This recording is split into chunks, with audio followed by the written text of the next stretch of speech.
विद्यार्थियों, UGC net के लिए आपके पाठ्यक्रम में जो शामिल है सुभद्रा कुमारी चौहान, जिनका जन्म 1904 में हुआ था और उनकी मृत्यु 1948 में एक कार एक्सीडेंट में हो गई थी। उनकी कहानी आपके पाठ्यक्रम में शामिल है राही। यह कहानी 1947 में प्रकाशित हुई थी। सुभद्रा कुमारी के जीवन की बात करें तो इलाहाबाद के निकट निहालपुर गांव में एक बहुत ही संपन्न और सुसमृद्ध परिवार में इनका जन्म हुआ था। आपसे यही गुजारिश है कि हमारे चैनल पर आइए, लाइक कीजिए, सब्सक्राइब कीजिए, कमेंट कीजिए, शेयर कीजिए और विस्तार से समझने के लिए, जानने के लिए मेरे साथ जुड़िए और वीडियो पूरा देखिएगा। आपको सीखने को मिलेगा और एक नई दृष्टिकोण और नई व्याख्या के साथ, नए संदर्भ के साथ हम बातचीत करेंगे कहानी पर। कहानी राही और सुभद्रा कुमारी चौहान जी की है और अखिल भारतीय कांग्रेस कमेटी की सदस्य भी थी 1922 में वो। उस तरह से सत्याग्रह आंदोलन में भाग लिया उन्होंने और टाइम्स ऑफ इंडिया के संवाददाता ने अपनी रिपोर्ट में उनका उल्लेख लोकल सरोजनी कहकर किया था, यानी कि मतलब अपने समय में काफी लोकप्रिय थी सुभद्रा जी। और मैंने कहा ना कि महादेवी जी के समकालीन ही है, तो दोनों ही समकालीन है। ये तो महादेवी जी से बड़ी हैं, लेकिन ये बुरा हुआ कि उनकी मतलब उनका कार एक्सीडेंट में मृत्यु हो जाना, नहीं तो आगे चल के और भी बहुत कुछ लिखती और बहुत सारी रचनाएं शायद हमें पढ़ने को मिलती। लक्ष्मण सिंह जैसा उनको जीवन साथी मिला था और माखनलाल चतुर्वेदी, देखिए माखनलाल चतुर्वेदी जो बहुत ही महत्वपूर्ण रचनाकार थे, तो उनसे भी प्रभावित किया, उनको उन्होंने बहुत सारा गाइडलाइंस दिया, तो उससे बहुत कुछ सीखा। और कविता से लेकर के राष्ट्रीय आंदोलन की जो तमाम बातें थी, कह सकते हैं कि सुभद्रा जी के जीवन में उनका प्रभाव था। और 1919 में आपको पता ही है जो जलियांवाला हत्याकांड हुआ था, जिसमें जनरल डायर ने गोलियां मारी थी, वो उस तरह की जो ट्रेजेडी थी, उसको वो 15 साल की लड़की बहुत गहरे से महसूस करती है। और उनकी जो जीवनी लिखी उनकी पुत्री सुधा चौहान ने लिखी, मिला तेज से तेज नाम से लिखी। इसे हंस पत्रिका इलाहाबाद में प्रकाशित किया गया था। तो कुल मिलाकर के उनके जो कहानी संग्रह है 1932 में आया था, बिखरे मोती, उन्मादिनी 1934, सीधे साधे चित्र 1947। मुकुल उनका काव्य संग्रह है। त्रिधारा भी काव्य संग्रह है, जो दोनों ही 1930 में प्रकाशित हुए थे। अभी जो कहानी राही है बहुत ही छोटी कहानी है और इस कहानी में मतलब बहुत ही सिंपल विषय को उन्होंने उठाया, लेकिन बहुत ही महत्वपूर्ण तरीके से कैसे सुभद्रा कुमारी चौहान जी उठाती। और सबसे बड़ी बात है कि राष्ट्रीय चेतना या जो आजादी का पूरा मूवमेंट चल रहा था उसमें उनकी सक्रिय भागीदारी थी उस लिहाज से भी। और अपने परिवार में और अपने घर से समृद्ध, आर्थिक रूप से संपन्न होने के कारण वो तमाम उन संघर्ष करने वाले लोगों की प्रत्यक्ष और परोक्ष रूप से मदद भी कर रही थी और आजादी के आंदोलन में पार्टिसिपेट भी कर रही थी। उस दौर की अगर हम कल्पना करें कि जब महिलाओं का पार्टिसिपेशन बहुत कम था और तमाम राजा महाराजे कह सकते हैं कि कुछ अंग्रेजों की तरफ थे और कुछ इस मूवमेंट में भी थे, लेकिन एक कह सकते हैं कि एक ट्रांसफॉर्मेशन का समय था। कहीं कि भारतीय जनता को उस सामंती चेतना से बाहर निकल करके लोकतांत्रिक प्रक्रियाओं से जुड़ना था और एक तरफ राष्ट्रीय आंदोलन में हिस्सा लेना था, एक तरफ सामंती सत्ता का खात्मा करना था और दूसरी तरफ अंग्रेज साम्राज्य को उखाड़ फेंकना था, जिसके बारे में कहा जाता है कि ये हमेशा जिंदा रहेगा। लेकिन 15 अगस्त 1947 को वो भी हो जाता है। तो सुभद्रा जी की जो चेतना है वो कहीं ना कहीं उसी राष्ट्रीय चेतना की लेखिका है वो। और ये कहानी उस कॉमन इंसान की पीड़ा को अभिव्यक्त करती है कि जो एक छोटा लड़का है, मतलब भोजन की कितनी कमी, खाना की क्या स्थिति थी उस दौर में, इसको भी समझ सकते हैं। कहानी दो पात्रों के संवाद से शुरू होती है। तेरा नाम क्या है? राही। तुम किस अपराध में सजा हुई तुम्हें? चोरी की थी सरकार। चोरी क्या चुराया था? नाज की गठरी। नाज यानी अनाज की गठरी। कितना अनाज था? होगा 5-6 सेर। और सजा कितने दिन की है? साल भर की। तो तूने चोरी क्यों की? मजदूरी कर मजदूरी करती तब भी दिन भर में 3-4 आने पैसे मिल जाते। हमें मजदूरी नहीं मिलती सरकार। हमारी जाति मांगरोरी है। मांगरोरी कोई जात मतलब एक सामान्य जाति जो कहते हैं कि मतलब कह सकते हैं घुमक्कड़ लोग हैं, ये लोग घूमते फिरते रहते हैं, शायद इसलिए मांगने फिरने का काम करते हैं और अपना गुजारा करते हैं। तो कह रहा कि अगर जब मांगते हैं, अगर नहीं मिलता है तो फिर बाद में फिर चोरी करते हैं पेट भरने के लिए। मतलब इनके कोई बहुत बड़े सपने भी नहीं है, ऐसी बात नहीं है। तो जाहिर सी बात है, वो सब नहीं मिलता है तो फिर वो कहता है कि हम वो सब काम करते हैं, और भीख ना मिले तो फिर चोरी करते हैं। उस दिन घर में खाने को नहीं था, बच्चे भूख से तड़प रहे थे। बाजार में बहुत देर तक मांगा बोझा ढोने के लिए, टोकरा लेकर भी बैठी रही पर कुछ नहीं मिला। सामने किसी का बच्चा रो रहा था, उसे देखकर मुझे अपने भूखे बच्चे की याद आ गई। वहीं पर किसी की नाश की गठरी रखी हुई थी, उसे लेकर अब भी भागी रही थी कि पुलिस ने पकड़ लिया। ये लड़की है राही। अनीता, फिर तूने कहा नहीं कि बच्चे भूखे थे इसलिए चोरी की। संभव है इस बात से मजिस्ट्रेट सजा कम देता। वो अनीता लड़की से बात कर रही है ना, का मतलब संवाद पर आधारित कहानी है ना। तो क्या बात कर रही है, वो सारी बात है अनीता नाम की लड़की उससे पूछ रही है। और राही क्या बता रही है? राही, हम गरीबों की कोई नहीं सुनता सरकार, बच्चे आए थे कचहरी में, मैंने सब कुछ कहा पर किसी ने नहीं सुना।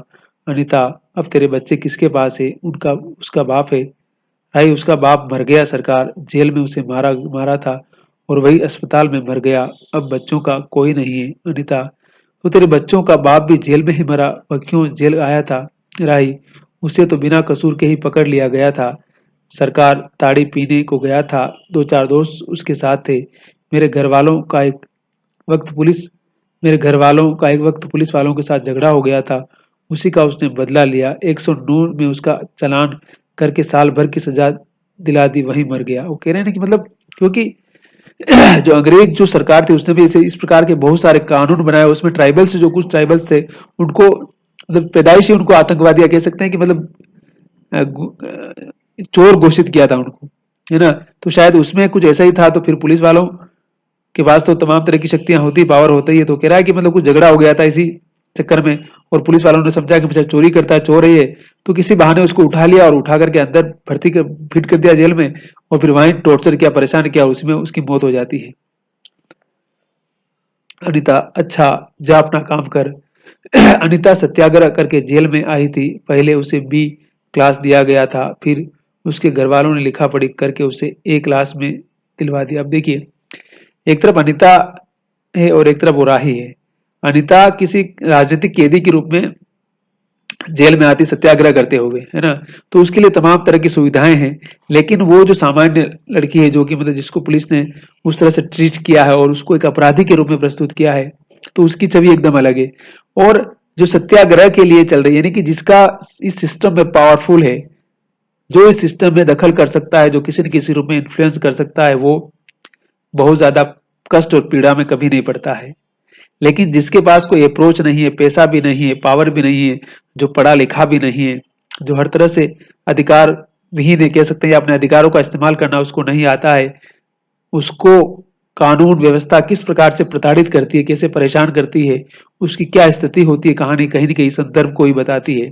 और अनिता और इन दोनों के संवाद के माध्यम से कहानी कुछ ऐसी बात बता रही है कि अनिता पॉलिटिकल कैदी होने के कारण और अप्रोच की होने के कारण उसके साथ क्या होता है। और आज भी हिंदुस्तान की जेलों में ऐसे न जाने कितने लोग हैं जिनका कोई कसूर नहीं है, जिनकी कोई बेल कराने वाला नहीं है, जिनका कोई केस लड़ने वाला नहीं है, मुचलका भरने वाला नहीं है, वो अंदर सड़ रहे हैं। बस चल रही है दुनिया। अनिता के सामने एक प्रश्न था, वह सदैव सोच रही थी। देश की दरिद्रता और निरीह गरीबों के कष्टों को दूर करने का कोई उपाय नहीं है।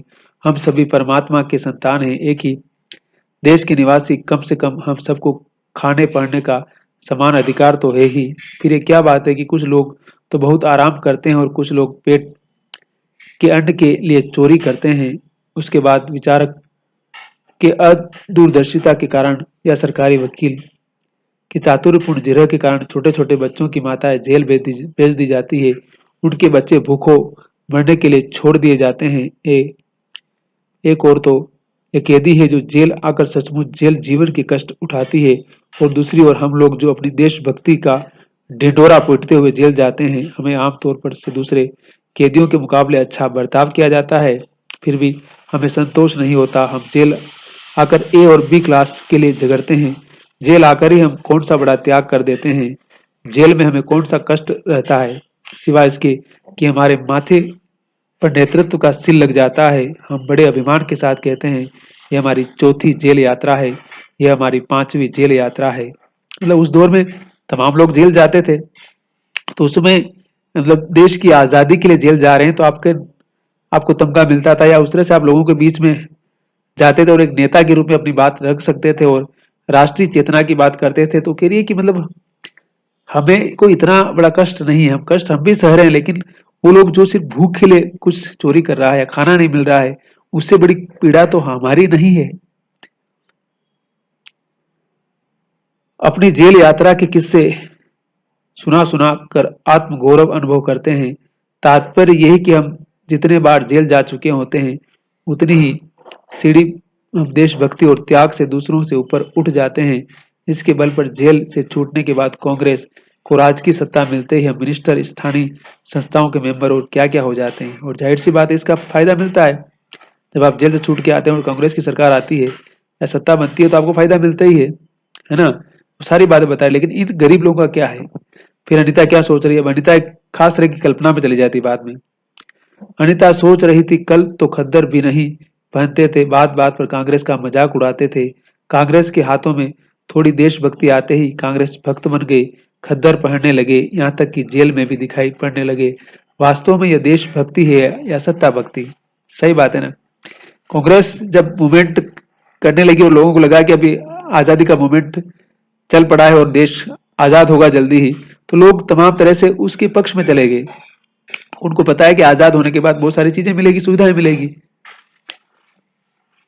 अनिता की आत्मा बोल उठी, वास्तव में सच्ची देशभक्ति तो इन गरीबों के कष्ट निवारण में है, ये कोई दूसरे नहीं, हमारे ही भारत माता की संतानें हैं। इन हजारों लाखों भूखे नंगे भाई बहनों की यदि हम कुछ भी सेवा कर सके तो सचमुच हमने देशभक्त अपने अपने देश की सेवा की है।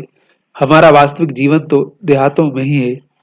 किसानों की दुर्दशा से हम सभी थोड़े बहुत परिचित हैं, पर इन गरीबों के पास न घर है न द्वार। अशिक्षा और अज्ञानता का इतना पर्दा इनकी आंखों पर है कि होश संभालते ही माता पुत्री और सास बहू को चोरी की शिक्षा देती है, और उनका यह विश्वास है कि चोरी करना और भीख मांगना ही उनका काम है। देखिए, मैंने कहा ना कि उनका जैसे कहते हैं ना कि पुश्ते नहीं ये काम हो गया, क्योंकि समाज ने उनको इसी रूप में ट्रीट किया। उन्हें कभी सरकारों ने, आज उस दौर के जो तमाम राजा महाराजा थे, उन्होंने कभी उनको जमीन देकर या उनकी व्यवस्था करके उनको कोई स्थानीय ठिकाना नहीं दिया, इसलिए उनका जीवन ऐसे ही चलता रहा। फिर इससे अच्छा जीवन बिताने की कल्पना ही नहीं कर सकते। आज यहाँ डेरा डाले तो कल कहीं और चोरी की, बच्चे तो बच्चे, नहीं तो फिर 2 साल के लिए जेल। क्या मानव जीवन का यही लक्ष्य है? लक्ष्य है भी अथवा नहीं? यदि नहीं तो विचार आदर्श की उच्च सतह पर टिके हुए हमारे जन नायकों और युग पुरुषों की हमें क्या आवश्यकता। इतिहास, धर्म, दर्शन, ज्ञान, विज्ञान का कोई अर्थ नहीं होता, पर जीवन का लक्ष्य है, अवश्य है। संसार की मृग मरीचिका में हम लक्ष्य को भूल जाते हैं। सतह के ऊपर तक पहुंच पाने वाली कुछ एक महान आत्माओं को छोड़कर सारा जन समुदाय संसार में अपने को खोया हुआ पाता है। कर्तव्य का उसे ध्यान नहीं, सत्यासत्य की समझ नहीं, अन्यथा मानवता से बढ़कर कौन सा धर्म है। पतित मानवता को जीवन दान देने की अपेक्षा भी कोई महत्तर पुण्य है। राही जैसी कोई भोली भाली किंतु गुमराह आत्माओं के कल्याण की साधना होनी चाहिए। सत्याग्रह की ही प्रथम प्रतिज्ञा क्यों न हो, देशभक्ति का ही मानदंड क्यों न बने। अनिता दिन भर इन्हीं विचारों में डूबी रही। शाम को वो इसी प्रकार कुछ सोचते सोचते सो गई। अब वो अपने आप को फिर कंपेयर करने लगती है कि हम लोग क्या कर रहे हैं। हम लोग सिर्फ अपने स्वार्थ के लिए, अपने दिखावे के लिए और अपनी कुछ सुविधाएं पाने के लिए सब कुछ कर रहे हैं, लेकिन इन लोगों के पास तो बेसिक जो सुविधाएं वही नहीं है, ना घर है, ना बाहर है, कुछ भी नहीं है। सुबह उठते हैं, भीख मांगना है, चोरी करना, बस यही शायद उनकी जिंदगी का ढर्रा बन चुका है। तो इसलिए इस देशभक्ति की कल्पना को, देशभक्ति के विचार को फिर से समझने की भी आवश्यकता है। रात में उसने सपना देखा कि जेल में छूटकर वह उन्हीं मगरोरी लोगों के गांव पहुंच गई है। वो सपना देख रही, देखिए सब कुछ सपने में चल रहा है, यथार्थ में नहीं हो पा रहा है, क्योंकि यथार्थ में उसके पास कुछ भी नहीं है। इसलिए उस स्वप्न में समझिए कि उन लोगों की मुक्ति करवा रही है, या स्वप्न में उन लोगों के जीवन को परिवर्तित कर रही है। शायद यही आजादी का स्वप्न है, यही लोगों की मुक्ति का स्वप्न भी है। और किस तरह से समाज में इक्वलिटी आ सकती है, हमें उस दर्द का एहसास हो कम से कम, तो भी तो कुछ परिवर्तन हो सकता है ना। वहां उसने एक छोटा सा आश्रम खोल लिया। उसी आश्रम में एक तरफ छोटे छोटे बच्चे पढ़ते हैं। मैंने कहा ना, ये आश्रम खोलने का जो आइडिया है गांधीवाद का प्रभाव है। गांधी जी किस प्रकार से उस तरह का जीवन जीकर के लोगों के जीवन में अपने जीवन बोध के माध्यम से परिवर्तन करने का जो उपक्रम कर रहे थे, कहीं ना कहीं वही विचार यहाँ नजर आता है। उसी आश्रम में एक तरफ छोटे बच्चे पढ़ते हैं और स्त्रियां सूत काटती है, दूसरी तरफ मर्द कपड़ा बुनते हैं और रुई धुनते हैं। शाम को रोज उन्हें धार्मिक पुस्तक पढ़कर सुनाई जाती है और देश में कहाँ क्या हो रहा है यह सब सरल भाषा में समझाया जाता है। वही भीख मांगते हैं और चोरी करने वाले लोग अब आदर्श ग्रामवासी हो रहे हैं। अब कह रहे हैं कि मतलब उसके लिए एक व्यवस्था करने की जरूरत है, तभी उन लोगों के जीवन में परिवर्तन हो सकता है। क्योंकि आप अगर उन पर सिर्फ ब्लेम करते रहेंगे, उनको अपराधी मानते रहेंगे, जिसमें कि उनका अगर देखा जाए बेसिकली तो उनका कोई कोई दोष नहीं है।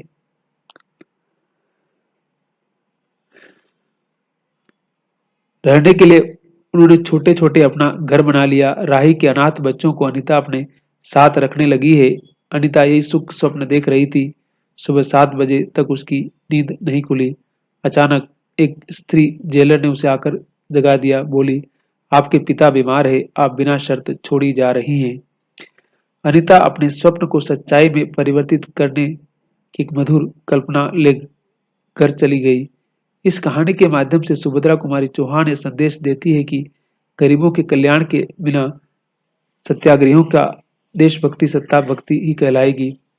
वास्तव में सच्ची देशभक्ति तो गरीबों के कष्ट निवारण में है, गुमराह लोगों को सही रास्ता दिखलाने का लाने का प्रयास है।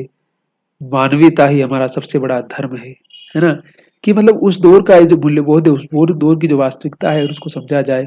तो सुभद्रा जी यही बता रही है कि किस प्रकार से उस राही के जीवन में अगर परिवर्तन करना है, उस जैसे तमाम लोगों के जीवन में परिवर्तन करना है, तो उन्हें एक कितने प्यार चाहिए, मोहब्बत चाहिए, अपनापन चाहिए, उन्हें एक स्थायित्व चाहिए जीवन में। और वो स्थायित्व समाज दे सकता है, जो सक्षम लोग हैं उनको देना है।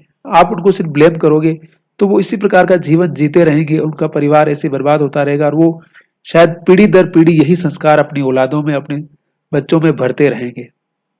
ठीक है। तो कहानी बहुत ही सिंपल भाषा में लिखी हुई है, और जो इसकी अनिता जिससे संवाद करती है, वो कहीं ना कहीं इस बात को महसूस करती है, और वो उन लोगों का प्रतिनिधित्व कर रही है जो पढ़े लिखे हैं या जो कुछ अलग तरह से सोचते हैं, जिनके पास बेसिक बुनियादी सुविधाएं तो है कम से कम ना। तो सुभद्रा कुमारी चौहान कहीं ना कहीं, मैंने कहा ना कि उस वर्ग के भीतर एक परिवर्तन करने की आकांक्षा रखती है, और वो परिवर्तन लोकतांत्रिक प्रक्रियाओं के प्रोसेस से ही संभव था। और सामंतवाद और जो शोषण की जो व्यवस्था थी, उसका पतन होना इसलिए जरूरी है। आपने मुझे यहाँ तक सुना, बहुत बहुत थैंक यू।